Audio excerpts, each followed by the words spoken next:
प्रियंका बताइए।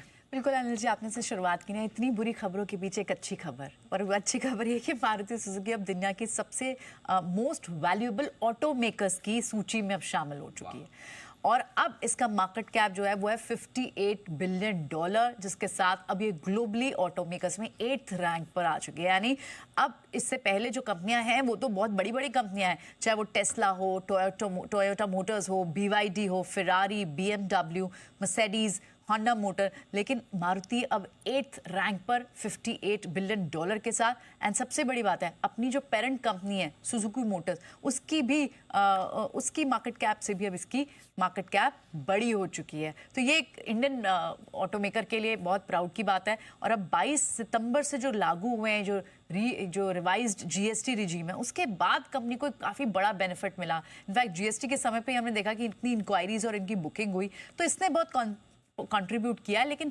बड़ा एक मैटर ये भी है जो देखने वाला है कि छोटी गाड़ियों की डिमांड अब भी है, जो बार लग रहा था कि शायद थोड़ा स्लगिश हो गया पीवी सेगमेंट में, स्मॉल कार सेगमेंट, क्योंकि 60% की बिक्री जो है अब भी वो छोटी गाड़ियों से हो रही है, डोमेस्टिक पैसेंजर व्हीकल से हो रही है। और अभी भी इस मार्केट में लीडर है मारुति, और यही आपको रिफ्लेक्ट भी कर रहा है। 2.5 साल के गैप के बाद कंपनी ने अपना एक नया एसयूवी मॉडल भी लॉन्च किया, विक्टोरिस। और इनफैक्ट अब तो उन्होंने जो टारगेट्स दिए हैं, ईपीएस का अनुमान जो दिया है अगले 3 सालों के लिए, FY26 से FY28 तक के लिए, उससे भी बढ़ाया है, 12% तक का अनुमान कर दिया है। तो अच्छी खबर एटलीस्ट कि एक इंडियन कंपनी जो कि अब ग्लोबली 8th रैंक पर आ गई और अपनी पेरेंट कंपनी से भी बड़ी मार्केट साइज हो गई है। चलिए, सुजुकी से ज़्यादा मार्केट कैप हो चुका है मारुति का, लेकिन ज़रूरी नहीं कि मार्केट कैप ज़्यादा हो, इसका मतलब स्टॉक भी मजबूत रहे। प्रॉफिट बुकिंग तो आ ही सकती, कभी भी आ सकती है, आज भी आई है।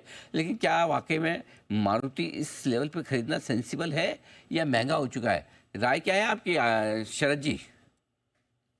सर थोड़ा तो मेरे हिसाब से फेयरली फुल्ली स्क्वायरली वैल्यूड है। अब कितना 35 टाइम पिछले 12 महीनों की अर्निंग्स पे है।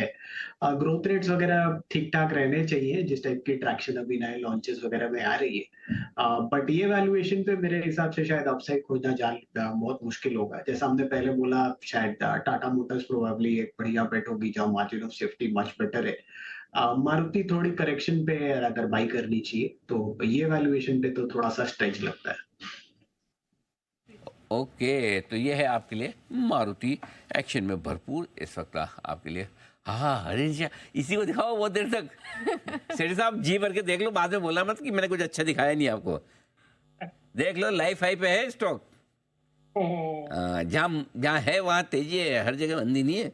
चलो, लाइफ स्टाइल पर मारुति पहुँचता हुआ इस वक्त। और मुझे याद है वो दिन 125 रुपये में के आसपास में, जहाँ 125 रुपये, जहाँ तक मेरे ख्याल से एक बार गूगल करना, मारुति का IPO 125 रुपये में आया था।